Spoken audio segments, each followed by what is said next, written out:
Hey guys, welcome back to my channel drama series. Part 14 तक की story आपको पिछले वीडियो में बता चुकी हूँ, जिसका लिंक आपको मेरे वीडियो सेक्शन में मिल जाएगा। पिछले एपिसोड में हमने देखा था कि हान का वो सौतेला कमीना बाप उसके साथ जबरदस्ती करने की कोशिश करता है और उसके साथ सोने की भी कोशिश करता है। तो हान अपने आप को बचाने की बहुत कोशिश करती है, पर वो अपने आप को उस कमीना इंसान से नहीं बचा पाती। तभी उसके हाथ में एक पोट लगता है, तो हान उसी पोट से अपने सौतेले बाप को खूब मारती है और अपना सारा गुस्सा उस कमीने इंसान पर निकालती है और उसे मारकर वहाँ से भाग जाती है। दूसरी तरफ लिंग को जब पता चलता है तो वो दौड़े दौड़े घर आता है और हान की ऐसी हालत देखकर तो वो पूरी तरह शॉक्ड हो जाता है और लिंग हान से पूछता है, बताओ क्या हुआ। तो हान रोते रोते लिंग को बताती है कि मैंने उस कमीने इंसान को मार डाला, शायद मैंने उसकी जान ले ली, अब मेरे साथ क्या होगा। तो लिंग कहता है, तुम घबराओ मत, शायद वो जिंदा होगा, तुम बेकार की ही टेंशन ले रही हो। तो हान कहती है, मैंने चेक किया था, मैंने आवाज भी लगाई थी, पर उसने कोई रिप्लाई नहीं किया, इसका मतलब कहीं वो मर तो नहीं गया। तो लिंग कहता है, पहले तुम शांत हो जाओ और मुझे पता लगाने दो। और लिंग हान की मॉम को कॉल करता है। तो हान अपनी मॉम से बात करती है तो उसकी मॉम कहती है, तुम्हारे पापा ठीक हैं और उन्होंने बताया कि तुमने उनके साथ क्या किया, लेकिन वो तुमसे गुस्सा नहीं है, वो तुम्हें माफ कर देंगे, तुम टेंशन मत लो। तो हान कहती है, मॉम आपके कहने का क्या मतलब है, आपको उस इंसान ने क्या बताया। तो हान की मॉम कहती है, तुम्हारे पापा ने कहा कि तुम्हें कोई गलतफहमी हो गई थी जिस वजह से तुमने उनके सर पर मारा और वो गुस्सा नहीं है तुमसे, इसलिए तुम घर वापस आ जाओ। तो हान ये सब सुनकर तो पूरी तरह दंग रह जाती है और अपनी मॉम को कहती है, मॉम वो कमीना इंसान आपसे झूठ बोल रहा है, उसने सच में मेरे साथ बदतमीजी करने की कोशिश की, आपको अपनी बेटी से ज्यादा उस घटिया इंसान पर भरोसा है, मैं कह रही हूँ ना, उसने मेरे साथ बदतमीजी करने की कोशिश की, क्या आपको मेरी बात पर बिलीव नहीं हो रहा। तो हान की मॉम कहती है, हाँ मुझे उन पर बिलीव है, शायद तुम्हें ही कोई गलत फहमी हो गई होगी।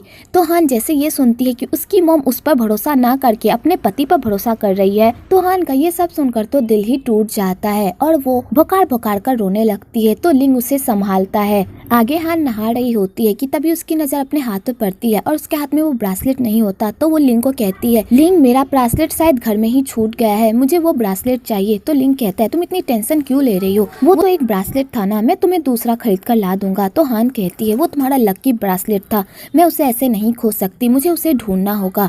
तो लिंग कहता है, प्लीज टेंशन मत लो, कुछ नहीं होता, लेकिन अगर तुम मुझे इस तरह अपने करीब खींचती रही ना तो मेरे साथ पक्का कुछ ना कुछ हो जाएगा। तो हान ये बात सुनकर शर्मा जाती है। आगे हान तैयार होकर बाहर आती है तो लिंग कहता है, मैंने मई को कह दिया है, कल वो तुम्हारे कपड़े लेकर आ जाएगी और मैंने तुम्हारा बेड भी लगा दिया है और मैं जाकर आन के साथ जाकर सो जाऊंगा, अगर तुम्हें किसी भी चीज की जरूरत हो तो तुम मुझे बुला लेना, मैं बगल वाले ही कमरे में हूँ, ठीक है। और लिंग जाने लगता है। तो हान कहती है, तुम क्यों जा रहे हो, क्या तुम मेरे साथ नहीं रुक सकते, मैं आज रात अकेली नहीं सोना चाहती, मुझे डर लग रहा है, प्लीज मेरे साथ रुक जाओ। तो लिंग कहता है, अगर आज मैं यहाँ पर रुक गया ना तो मैं अपने आप को कंट्रोल नहीं कर पाऊंगा और मुझसे कोई ना कोई गलती जरूर हो जाएगी, इसलिए मैं आज रात यहाँ नहीं रुक सकता और ना ही मैं तुम्हें कोई हर्ट करना चाहता हूँ, इसलिए मुझे यहाँ से जाना ही होगा। तो हान कहती है, मैं नहीं चाहती कि तुम यहाँ से जाओ, मैं चाहती हूँ कि तुम मेरे साथ रहो, मैं भी उस ट्रॉमा से पूरी तरह थक गई हूँ, मैं चाहती हूँ कि तुम मुझे उस ट्रॉमा से बाहर निकालने की कोशिश करो, मैं तुम्हारे साथ रहना चाहती हूँ, मैं हर खुशी को महसूस करना चाहती हूँ, इसलिए प्लीज मुझे इस ट्रॉमा से बाहर निकाल दो, मैं इस ट्रॉमा में और नहीं जी सकती। तो लिंग ये सब सुनकर पूरी तरह शॉक्ड हो जाता है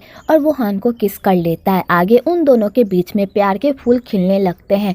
तो हान बीच बीच में थोड़ा घबरा जाती है क्योंकि उसे पास्ट की बातें याद आने लगती है, पर लिंग उसे संभाल लेता है और अपनी तरफ देखने को कहता है। आगे वो दोनों यहाँ पर बहुत सारे प्यार के फूल खिलाते हैं। अगर आप रोमांस के दीवाने हैं तो आपको यहाँ पर भरपूर रोमांस देखने को मिलेगा। अगली सुबह हान और लिंग साथ में अच्छा टाइम स्पेंड करके बहुत ही खुश होते हैं और दोनों साथ में रोमांस फरमा ही रहे होते हैं कि तभी दरवाजे पर कोई आता है। तो लिंग दरवाजा खोलता है तो मई होती है। तो लिंग कहता है, तुम मुझे कपड़े दे दो और यहाँ से चली जाओ। तो मई कहती है, ये कौन सा तरीका हुआ मेहमानों के साथ पेश आने का, मैं इतनी दूर से आई हूँ तुम्हारा काम करके और तुम मुझे घर के अंदर भी आने नहीं दे रहे, मैं नहीं जाऊंगी, मैं तो घर के अंदर जाऊंगी ही। तो लिंग कहता है, प्लीज मेरी बात समझो, प्लीज तुम अंदर मत आओ और चली जाओ। पर मई लिंग की एक भी नहीं सुनती और जबरदस्ती रूम के अंदर घुस जाती है। मई ये सब देखकर बहुत ही खुश होती है कि वो दोनों फाइनली एक हो गए और वो उन दोनों का मजाक भी बनाती है। आगे लिंग और हान साथ में ही रहने लगते हैं और दोनों साथ में बहुत ही अच्छा टाइम स्पेंड करते हैं। तो हान सुबह सुबह लिंग को उठाती है और अपने हाथों से खाना बनाती है और उसे काम पर भेजती है। तो लिंग भी पूरी मेहनत करता है ताकि वो हान को एक अच्छी लाइफ दे सके और उसके साथ अच्छी लाइफ गुजार सके और हान बहुत ही काम करता है। लेकिन जब वो हान का बनाया हुआ लंच देखता है तो वो फूले नहीं समाता क्योंकि पहली बार किसी ने उसके लिए इतने प्यार से लंच बनाया होता है। तो लिंग उस लंच को देखकर फूले नहीं समाता।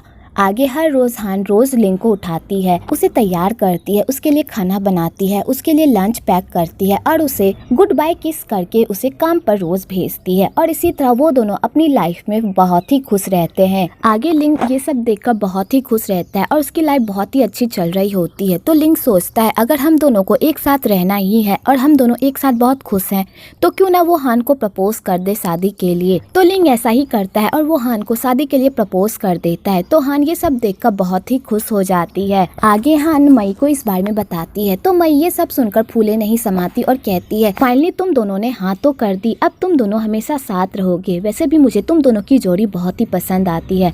अगर तुम दोनों का कभी लड़ाई हो जाता है ना तो मुझे बहुत ही बुरा लगता है, लेकिन अब कोई नहीं, अब तुम दोनों हमेशा साथ रहोगे। और मई हान से वेडिंग के बारे में बात करने लगती है कि वो वेडिंग पर क्या पहनेगी और उन दोनों की शादी कहाँ पर होगी। कि तभी हान की नजर लिंग पर पड़ती है जो किसी लड़की से बात कर रहा होता है। तो हान ये सब देखकर पूरी तरह हैरान होती है क्योंकि लिंग उस लड़की से बहुत ही रूडली बात कर रहा होता है। आगे हान और लिंग घर में काम कर रहे होते हैं तो हान लिंग से बातों ही बातों में ये बात पूछने की कोशिश करती है कि आज वो एमजी रोड पर गया था, पर लिंग इस बात से इनकार कर देता है और कहता है मैं वहाँ पर नहीं गया था।